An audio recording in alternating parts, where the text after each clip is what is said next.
Cuando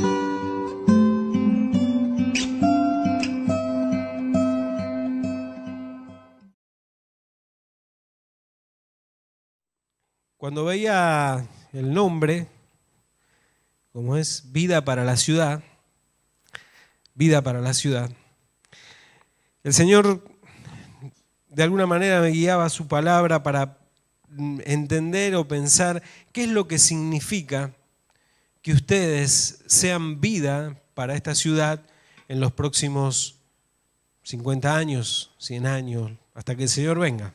No sabemos cuándo va a venir, pero probablemente sea pronto. Pero suponiendo que llegamos a cumplir, o que la iglesia llegue a cumplir 50 años más, probablemente, yo sé que ustedes son jóvenes, la mayoría de los que están acá son jóvenes, pero quizás algunos no alcancen a estar allí presentes. Pero estarán presentes muchos de los niños que estuvieron acá, de los jóvenes, y ellos de alguna manera son los que van a estar encarnando lo que nosotros vamos a transmitir y compartir de parte del Señor en el próximo tiempo. No escucho ningún amén, nada, no sé si eso nos tensiona o qué, pero todo lo contrario. Yo quisiera compartir esta palabra del Señor que está allí en Mateo capítulo 9, versículos 35 al 38, y que tiene que ver con la forma en que el Señor Jesús busca ser justamente vida para esta ciudad. Y es el modelo que el Señor tiene para esta iglesia en los próximos tiempos, en los próximos años, no porque no lo hayan vivido, seguramente muchas de estas cosas vivieron, pero el Señor quiere ser instrumento para que la iglesia viva, sea vida para esta ciudad. Dice así, Mateo 9, 35 al 38, Jesús recorría todos los pueblos y aldeas, enseñando en las sinagogas, anunciando las buenas nuevas del reino y sanando toda enfermedad y toda dolencia. Al ver las multitudes tuvo compasión de ellas, porque estaban agobiadas y desamparadas como ovejas sin pastor. La cosecha es abundante, pero son pocos los obreros, les dijo a sus discípulos. Pídanle, por tanto, al Señor de la cosecha que envíe obreros a su campo. Amén. Esta iglesia ha declarado que es vida para esta ciudad. Porque esta iglesia es nada más y nada menos que el cuerpo de Cristo en esta ciudad. Es nada más y nada menos que Cristo mismo moviéndose en esta ciudad. Y desde esta ciudad hasta lo último de la tierra. Por eso, algunas cosas que tienen que ver con lo que sucedía alrededor de Jesús son las cosas que suceden y que seguirán sucediendo alrededor de esta iglesia cuando nosotros creemos que seguimos siendo el cuerpo de Cristo vivo en medio de la ciudad. Ustedes saben que somos eso.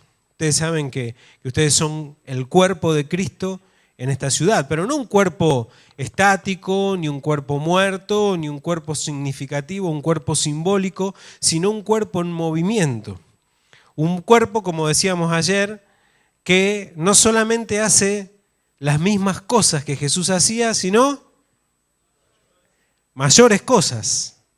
Los que no estuvieron así en el taller, bueno, se lo perdieron, después pregúntenle al resto de los hermanos, ¿no es cierto? Pero esa es la palabra y la promesa de Dios. Ustedes como iglesia, aquí en la ciudad, no solamente van a hacer las cosas que Jesús hizo, sino mayores cosas que las que Él hizo. Por medio de ustedes van a suceder en esta ciudad. Y Dios les utiliza con poder para ello. Había algo particular en Jesús, ¿no es cierto? Algo hacía que la gente siguiera a Jesús. Algo hacía que la gente se viera atraída a Jesús. Seguramente era esa presencia, por ser Dios, que era la que atraía a la gente. Y esa misma presencia, la presencia del Espíritu Santo, la presencia de Dios es la que sigue estando aquí en la iglesia. Esa es la presencia que sigue atrayendo a las personas. Como decíamos ayer, ese perfume, esa fragancia especial que la iglesia tiene, que ustedes tienen. Porque cuando hablamos de iglesia todos estamos de acuerdo en que no estamos hablando de estos 4 templos, ni probablemente cuando celebren los próximos 50 años a lo mejor estén en un templo 3 veces más grande. No importa, no estamos celebrando este lugar, estas 4 paredes. Estamos celebrando sus vidas, que son la iglesia viva y la presencia misma del Señor. Y esa fragancia, ese perfume de la presencia de Dios está en ustedes. ¿No es cierto? No está muy convencido. No voy a hacer, estaba tentado a hacer un ejercicio, pero quizás no sea muy apropiado. Te iba a decir, olelo al hermano que está al lado y a ver si sentís y percibís en él el perfume y la presencia de Dios. Hace unos años atrás había una propaganda, una publicidad de desodorante Axe, no sé cuántos la recuerdan, hubo varias. Pero una de ellas era un muchacho que se ponía desodorante y salía a caminar por las calles, y mientras, hay unos cuantos que se acuerdan, mientras iba caminando por la calle, como una multitud de damas, de chicas, empezaban a seguirlo de una vereda, de la otra vereda, porque tenía una fragancia especial, la fragancia Axe.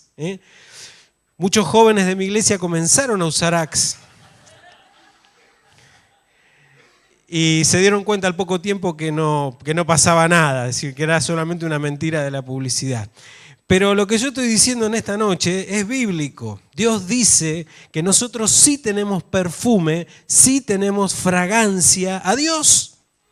Y por eso las personas se acercan, y por eso las personas nos buscan, y como decíamos ayer, por eso las personas que tienen problemas o dificultades o necesidades o que simplemente quieren escuchar algo distinto, se te pegan, se acercan a tu vida, te buscan, porque en tu vida hay fragancia, hay perfume de Dios.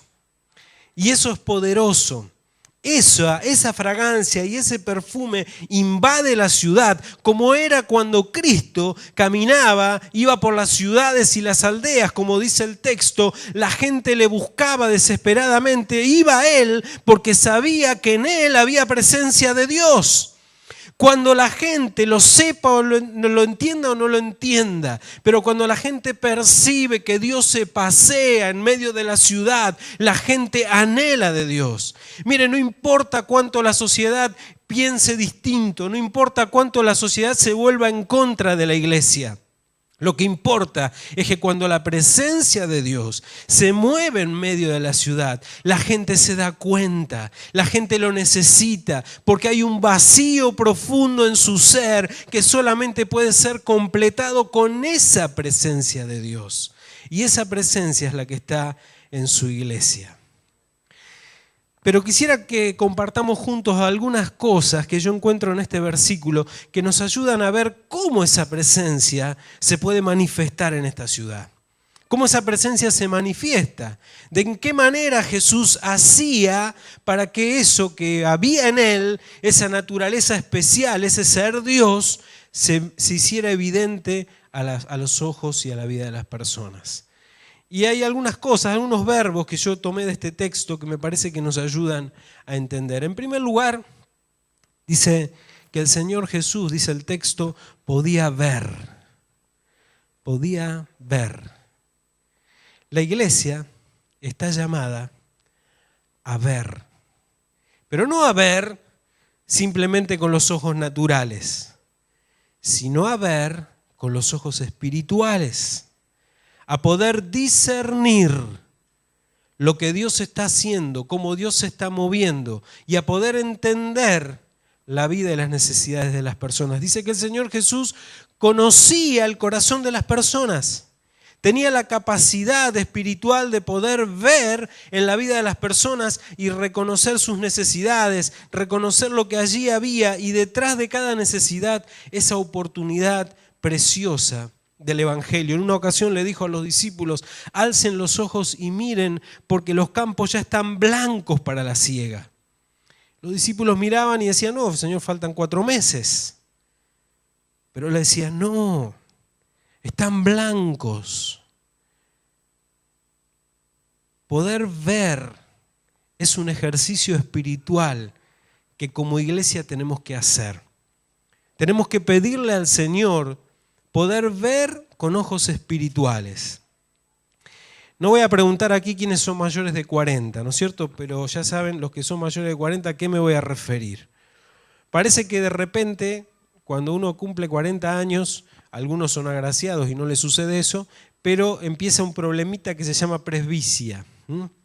Y entonces de repente cuando vos veías todo perfectamente bien, empezás a hacer este juego, ¿no?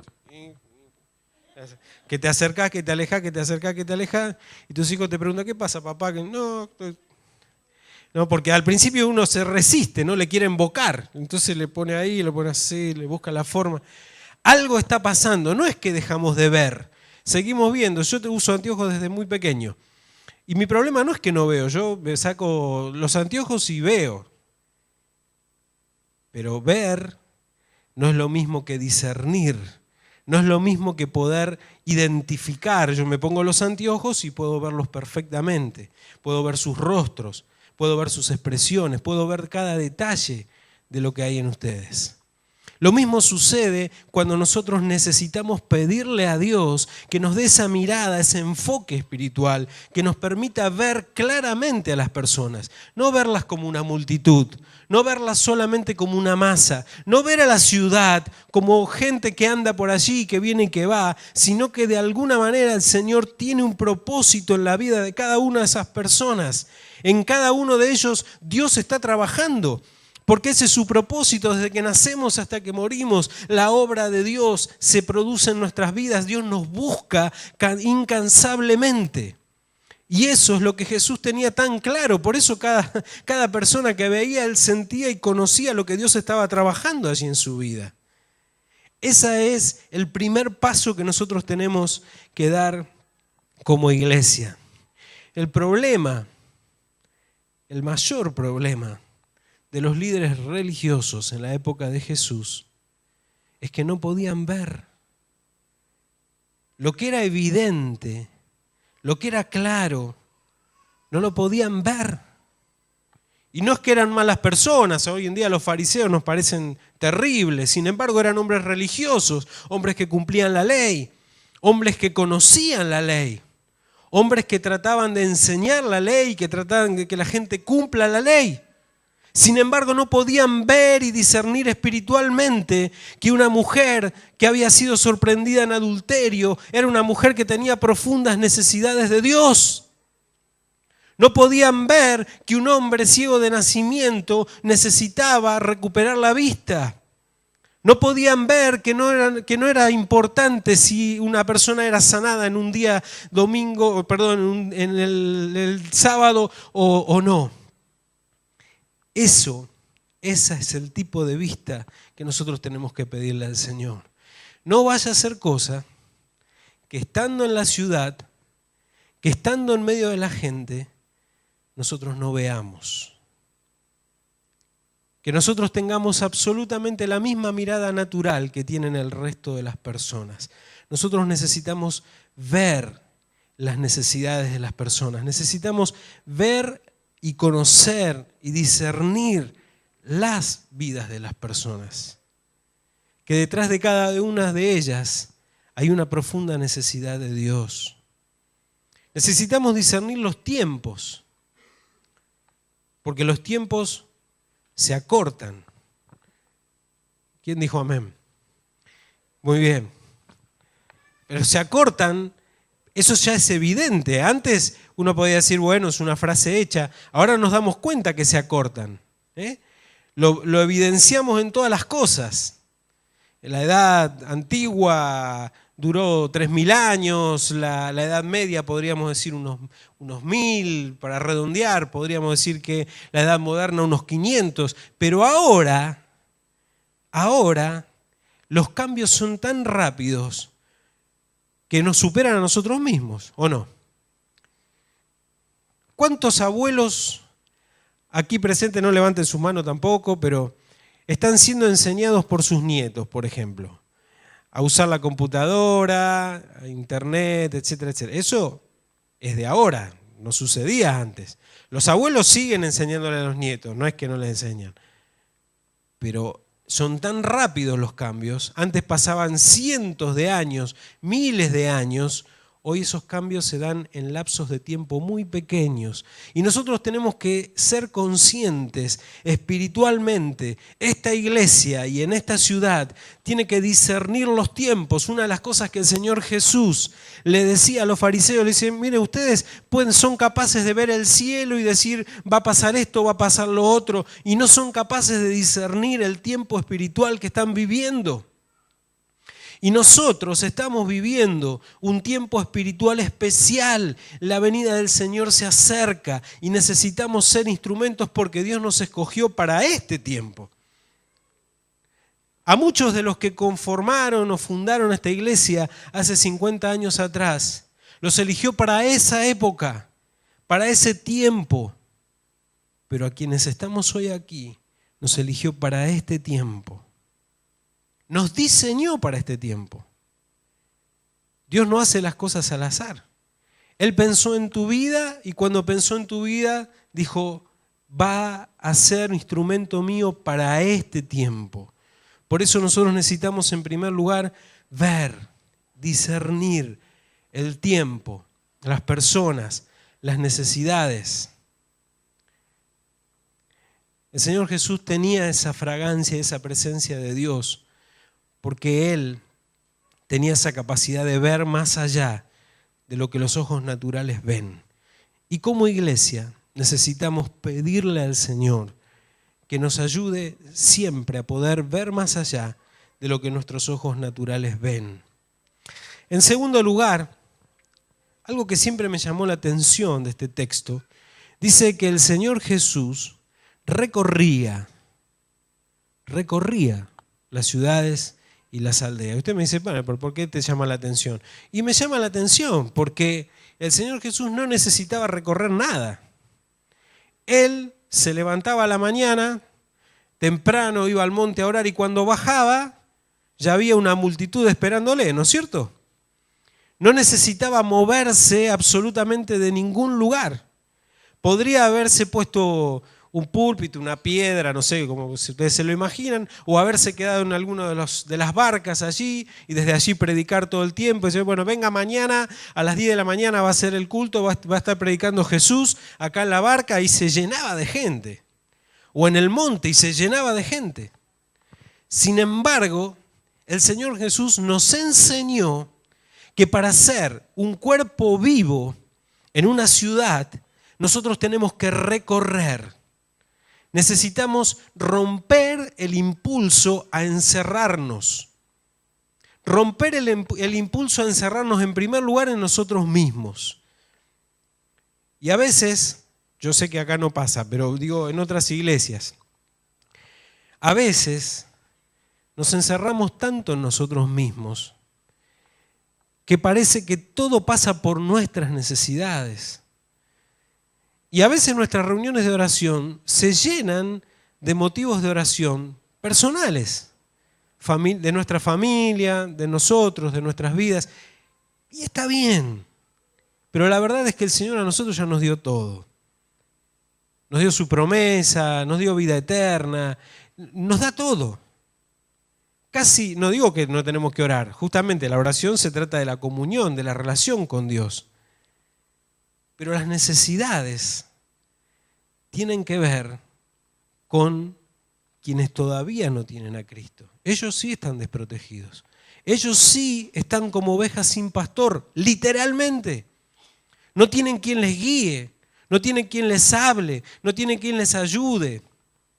Están confundidos, creen en este, creen en el otro, van de aquí para allá.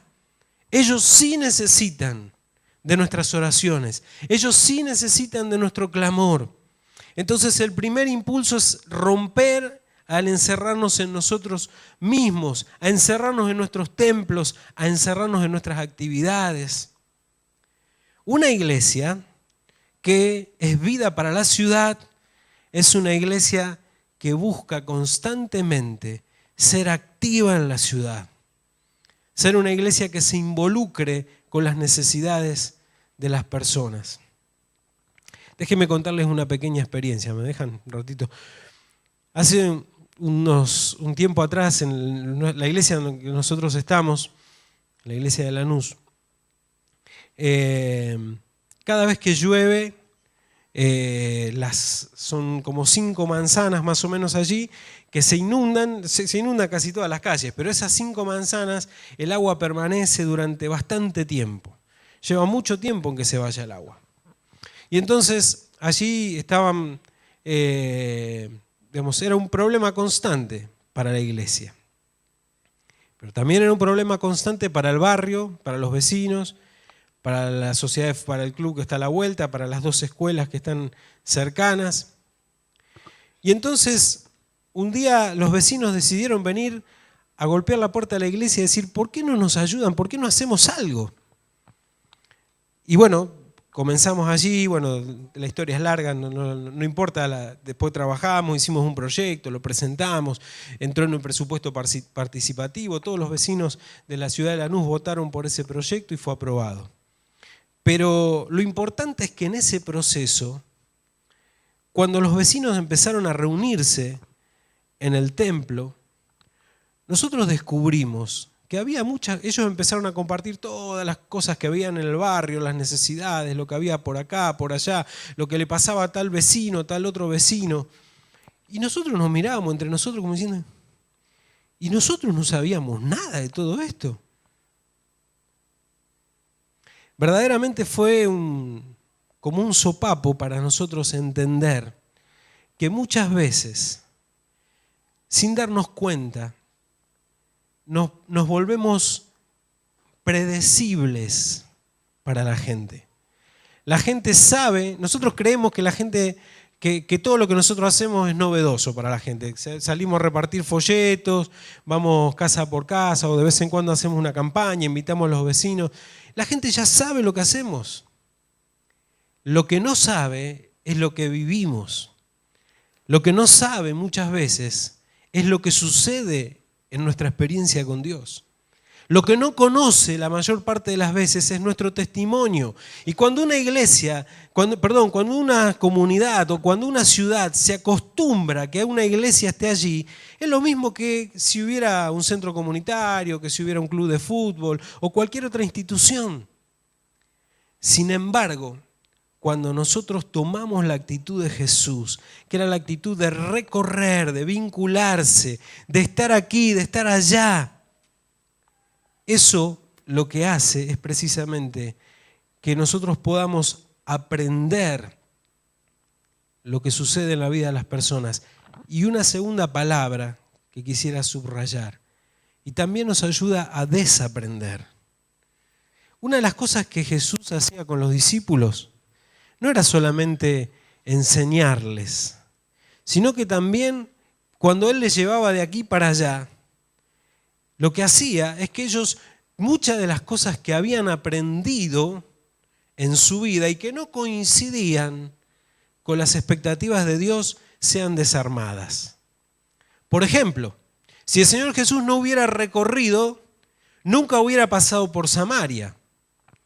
Pero Él dijo, es necesario que yo pase por Samaria, es necesario que pasemos por Samaria. Y si no hubieras pasado por Samaria, no se hubiera encontrado con la mujer samaritana, y si no se hubiera encontrado con la mujer samaritana, etcétera, etcétera, ya sabemos todo el resto de la historia. Sin embargo, cuando los discípulos lo vieron a Jesús hablando con una mujer samaritana, en ese instante hay muchas cosas que les hicieron ruido. Le dijeron, Señor, estás hablando con una mujer, pero además es samaritana. Mirá que ellas adoran acá, tienen otras costumbres, ya no pertenecen al pueblo escogido. Pero el Señor Jesús les tuvo que enseñar, o les tuvo que ayudar a que ellos rompieran muchas de esas barreras que a veces nosotros, sin creer o sin saber, hemos formado acerca de las personas. Déjenme decirle algunas cosas al respecto. En primer lugar, lo sepamos o no, todos nosotros tenemos preconceptos, todos.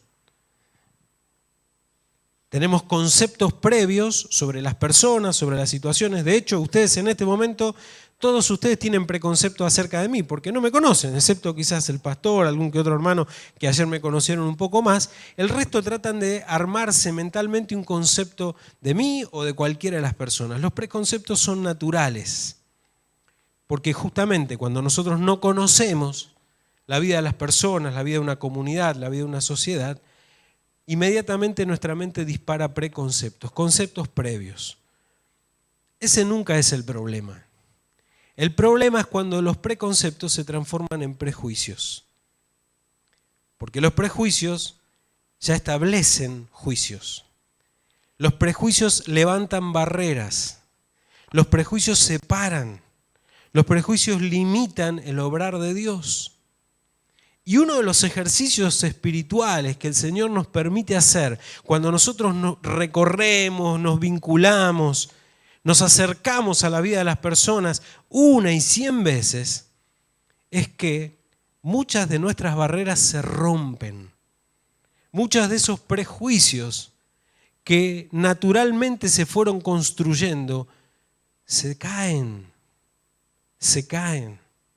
Y cuando una iglesia es vida para una ciudad, es una iglesia que recorre, que se vincula, que está con las personas y que aprende a romper muchos de sus preconceptos, muchos de sus prejuicios, muchas de las cosas que sin querer se van acumulando en nuestras vidas. Amén.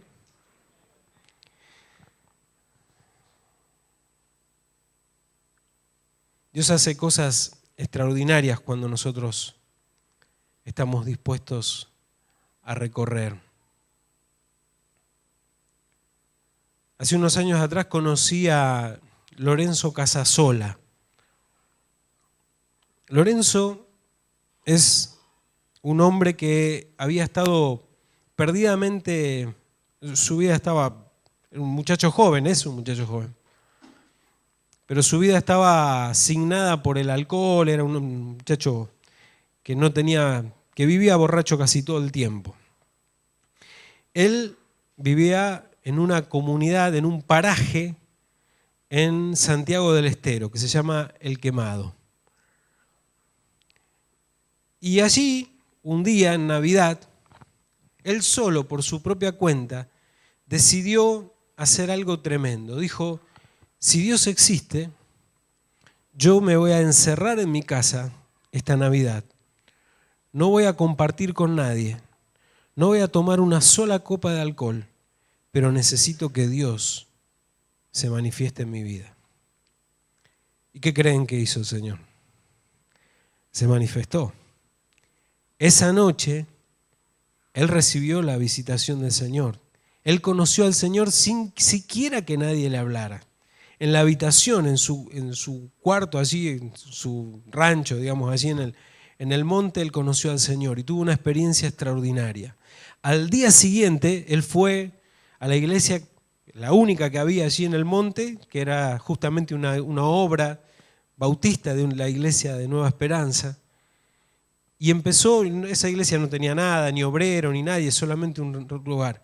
Y el Señor le tocó, y él comenzó a ir casa por casa, rancho por rancho, hasta a compartir el evangelio de una manera incansable, hasta que esa pequeña, digamos, comunidad, esa pequeña iglesia, ni siquiera era, el templo era una porción de un rancho de adobe que apenas tenía unos metros, donde se congregaban muy pocas personas, pasó a ser un lugar donde se congregan 400 personas. Un lugar que, digamos, por supuesto, tuvieron que levantar paredes, poner un tinglado, reconstruir. Todo por el testimonio de este hombre que me impactaba porque las veces que íbamos nos preguntaba hasta el ABC. Si no sabía ni siquiera cómo se recogía la ofrenda, no sabía ni siquiera cómo se hacían las cosas cúlticas de la iglesia. Pero él siguió un principio espiritual, el principio de recorrer, de vincularse con las personas, de dejar que las personas sean las primeras que reciban y sean contrastadas por el poder del Señor. Hay algo especial que pasaba con Jesús cuando Él recorría. Y eso mismo especial sigue sucediendo con la iglesia, cuando la iglesia no se queda solamente en el lugar que fue establecida, sino que recorre. Ustedes tienen toda una provincia por recorrer. Yo le dije al pastor 3 veces que no le quería poner esta carga, pero desde ayer que se lo estoy diciendo, pero prácticamente tenemos muy poca obra bautista en La Pampa. Y la verdad, iglesia querida, aunque recién los estoy conociendo, ¿cuánto tiene Dios para hacer con ustedes en toda esta provincia? Todos los lugares que no hay obra, yo estoy seguro que acá está el semillero. Yo estoy seguro que los próximos 50 años la provincia de La Pampa va a ser bendecida por esta iglesia. No solamente la provincia de La Pampa, pero déjenme decirles hasta ahí, para no asustarlos. Pero hay que recorrer. Si hay un regalo que yo le doy gracias a Dios, es que me permite constantemente recorrer el país. No por conocer los lugares, sino por conocer las personas, por poder conocer sus vidas. Y esto es un regalo precioso que Dios tiene para esta iglesia. No solamente ver, sino también recorrer. Tercer lugar, y ya vamos arribando. El Señor también nos muestra que Él tenía esa atracción particular y que hacía que todas las personas le siguieran y que nada más y nada menos que entrando en la propia ciudad de Jerusalén, muchos hasta con mantos y palmas lo recibieran. Es porque el Señor sentía, tenía sentimientos profundos por las personas. El Señor dice que sentía compasión por las personas. Y eso le llevaba a que él, su corazón ardiera por la vida de las personas. Dice que el Señor Jesús lloró por la ciudad de Jerusalén. Nehemías lloró y ayunó también por Jerusalén. Si nosotros somos una iglesia que tiene vida para la ciudad, necesitamos llorar por las personas de la ciudad. Yo estoy seguro que ustedes aman esta ciudad y que aman a las personas de esta ciudad. Pero es necesario llorar por ellas, porque están perdidas, realmente están perdidas. Y solo cuando nosotros somos conmovidos en el espíritu, al punto de llorar por las personas, es cuando tocamos el mismo corazón de Dios. Es cuando sentimos lo mismo que el Señor está sintiendo. Cuando nosotros clamamos, pedimos, pero además sentimos dolor, compasión por la vida de las personas, entonces sucede algo extraordinario. Nuestro corazón entra en perfecta sintonía con el corazón de Dios. Cuando hablo de sentir, me refiero a algo mucho más profundo que las emociones. Ustedes saben que hay una diferencia entre emociones y sentimientos. Las emociones son pasajeras, son circunstanciales. Las emociones se pueden provocar si pasamos una imagen conmovedora o algo terrible o algo que nos impacte de la ciudad. Eso nos puede generar una emoción, podemos llorar por eso. Pero las emociones pasan. Las emociones son circunstanciales. Los sentimientos permanecen. Los sentimientos se encarnan en nuestra vida. Y cuando nosotros logramos sentir en forma permanente lo que Dios siente por la ciudad, lo que Dios siente por las personas de esta ciudad, entonces estamos en la misma sintonía del corazón de Dios. Pero eso también es un ejercicio espiritual. Es el ejercicio de poder concentrarnos en el corazón de Dios, de poder mirar dónde están las expectativas de Dios y de poder sentir la misma compasión que Dios siente. Y cuando llegamos a este nivel profundo de las emociones, de los sentimientos, entonces recién ahí podemos comprender lo que el Señor Jesús le decía a los discípulos. Ahora que entendimos esto, ahora tenemos que orar. Ahora tenemos que orar, porque ahora entendimos la dimensión del ministerio, entendimos la dimensión de la tarea. Esa es la dimensión de la tarea que Dios tiene para esta iglesia. Y cuando vemos que esa dimensión es tan grande, tan amplia y tan profunda, lo primero que sucede es sentir impotencia, es darnos cuenta que no podemos, que humanamente es imposible. El Señor Jesús sentía esto. Te van a decir, no, pero ¿cómo Jesús? Claro que sentía eso, porque Él, tomando forma de hombre, no tenía la posibilidad de estar en todos los lugares, de abrazar a todas las personas, de ministrar la vida de todas las personas. Entonces, Él le enseñó a sus discípulos, cuando ustedes lleguen a esta situación, cuando alcancen a ver con tal profundidad, cuando vean la dimensión de la obra, cuando vean la profundidad de las necesidades de las personas, ahí recién se van a dar cuenta que son pocos, que no tienen posibilidad, y entonces allí es cuando uno dobla las rodillas y dice, Señor, yo sé que nosotros no podemos, pero también sabemos que tu poder, como decíamos ayer, se perfecciona en nuestra debilidad. Y somos capaces allí de pedir más obreros, de clamar al Señor por más obreros para su obra. Esta iglesia tiene que ser, y yo sé que ustedes lo sienten o lo tienden así en el Señor, pero esta iglesia tiene que ser semillero de obreros para la obra. Tienen que salir muchos siervos y siervas de este lugar, pastores, y la iglesia tiene que prepararse para eso, para animar, para formar, para acompañar, para desafiar.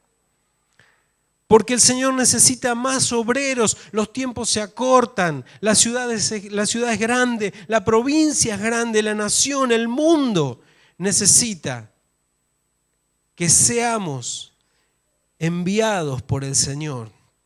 Y allí, cuando descubrimos esto, es cuando el poder de Dios se manifiesta. Y se multiplica, y se multiplica. Yo me imagino al Señor Jesús orando todos los días por esto, porque Él sabía que iba a partir. Él sabía que faltaba poco tiempo y entonces toda la obra iba a quedar en manos de todos esos obreros y todos esos obreros tenían que extender el reino hasta lo último de la tierra. Y nosotros necesitamos sentir esa misma urgencia y orar con esa misma urgencia con la que oraba el Señor Jesús. Y por último, el Señor, mientras todo eso sucedía y nos enseñaba de alguna manera cómo hacía para que la presencia divina se manifestara en la vida de las personas, mientras Él podía ver, mientras Él podía recorrer, mientras Él podía llorar o sentir por las personas, mientras Él podía orar, había algo que era tremendamente poderoso. Y es que entre tanto el Señor nos lleva a ministrar. Pero a ministrar con poder. Ministrar significa servir. Dice la palabra del Señor, el Espíritu del Señor está sobre mí porque me ha ungido para proclamar las buenas noticias a los pobres. Me ha enviado a proclamar libertad a los cautivos, a dar vista a los ciegos, a poner en libertad a los oprimidos y a proclamar el año de la buena voluntad del Señor o el año agradable del Señor. Y la iglesia que es Vida para la Ciudad, es una iglesia que ministra. Es una iglesia a la que se le ha concedido dones y autoridad para ministrar la vida de las personas. Dios no envía a las personas con necesidad a ninguna otra organización que no sea la iglesia. Dios no envía a las personas que buscan de Él a ningún otro que no sea su Hijo, porque a Él para eso nos dio el mismo Espíritu. Porque el Espíritu del Señor está sobre esta iglesia y por lo tanto le dio autoridad para hacer todas estas cosas, para proclamar el Evangelio, para compartir las buenas noticias, para liberar a los cautivos.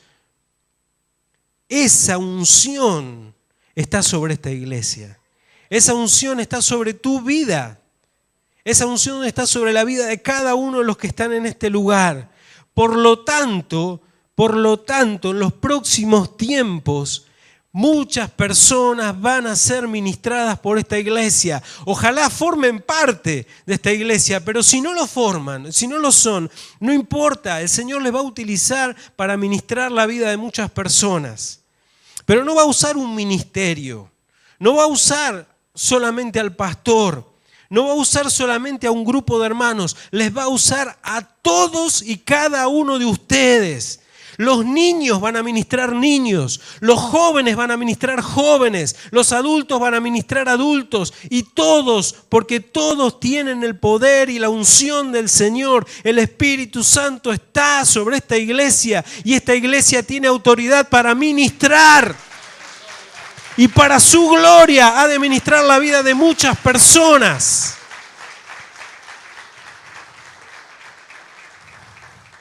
Y fíjense cómo termina el texto. Dice, el año agradable del Señor, el año de jubileo, el año de fiesta. ¿Sabe cuándo una iglesia está de fiesta? No cuando celebra su aniversario. Una iglesia está de fiesta cuando el poder de Dios se desata sobre sus vidas, cuando el poder de Dios se manifiesta en la vida de las personas. ¿Cuánta alegría sentimos nosotros cuando una persona dice yo acepto a Cristo y una persona pasa llorando y diciendo hoy comencé una nueva vida? ¿No hay alegría en nuestro corazón? ¿No es una de las cosas que más nos llenan? Esa fiesta espiritual permanente Dios preparó para su iglesia. Cientos de personas, miles de personas en los últimos tiempos van a conocer del Señor porque su iglesia va a entender el jubileo. Va a entender que tiene autoridad en el Espíritu para ministrar la vida de las personas y la bendición de Dios se va a desatar sobre cientos y miles de personas. Y para eso Dios está llamando a esta iglesia. Los próximos 50 años de esta iglesia tienen que ver con vida para esta ciudad. Y ustedes son la iglesia. Y Dios ha derramado su unción sobre sus vidas. Así que si quieren celebrar, celebren. Si quieren alegrarse, alégrense. Cuando llegaba el año de jubileo, empezaba cuando sonaba el shofar, la trompeta.